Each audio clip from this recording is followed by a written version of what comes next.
মুহূর্তে সবচেয়ে বড় খবর, ডিএর সমস্যা মেটাতে মুখ্যমন্ত্রীকে বৈঠকে বসার আহ্বান সংগ্রামী যৌথ মঞ্চে। এই মুহূর্তে সবচেয়ে বড় খবর, ডিএর সমস্যা মেটাতে এবার সরকারি মুখ্যমন্ত্রী মমতা বন্দ্যোপাধ্যায়কে বৈঠকে বসার জন্য আহ্বান জানালো সংগ্রামী যৌথ মঞ্চ।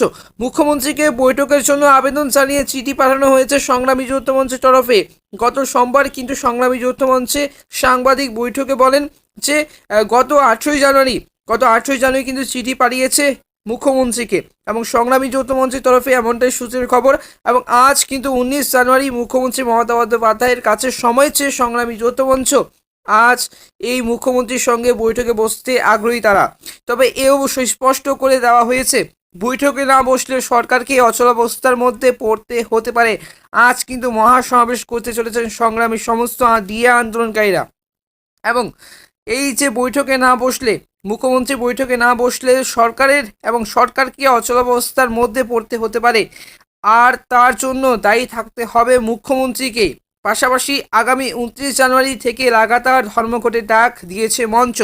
সোমবার সংগ্রামী যৌথ মঞ্চের তরফ থেকে বলা হয়েছে, এর আগে মুখ্য সচিবের সঙ্গে বৈঠক করলে সমস্যার কোনো সুরাহা হয়নি।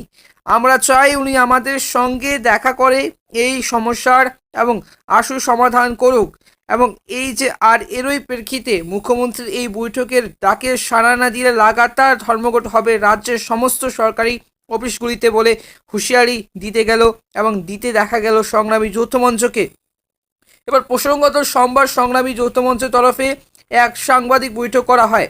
এই সাংবাদিক বৈঠক থেকেই জানানো হয়, আজ 19 জানুয়ারি পূর্ব নির্ধারিত কর্মসূচি অনুযায়ী মহামিছিলের ডাক দেওয়া হয়েছে। আজ বেলা 12টা থেকে মিছিল শুরু হয়ে শহীদ মিনারে গিয়ে কিন্তু উপস্থিত হবে।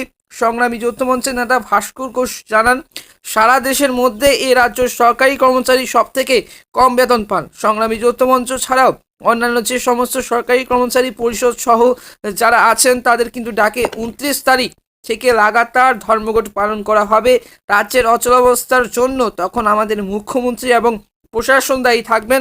গত ডিসেম্বর রাজ্য সরকারি কর্মচারীদের জন্য 4% ডিএ বৃদ্ধির ঘোষণা করেন রাজ্যের মুখ্যমন্ত্রী মমতা বন্দ্যোপাধ্যায়। তবে সেই ডিএ বৃদ্ধিকে ভিক্ষার দান বলে মনে করছে সংগ্রামী যৌথ মঞ্চ।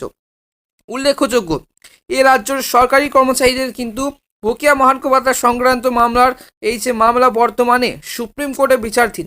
আগামী 5 তারিখের পর মামলাটি শুনানির রয়েছে। যদিও শুনানির ব্যাপারে দেশের সর্বোচ্চ আদালত এখনো কোনো নির্দিষ্ট তারিখ দেয়নি, তবে কিন্তু সুপ্রিম কোর্টের নির্দেশ দিকেই কিন্তু তাকিয়ে রয়েছে সরকারি কর্মচারীদের একাংশ।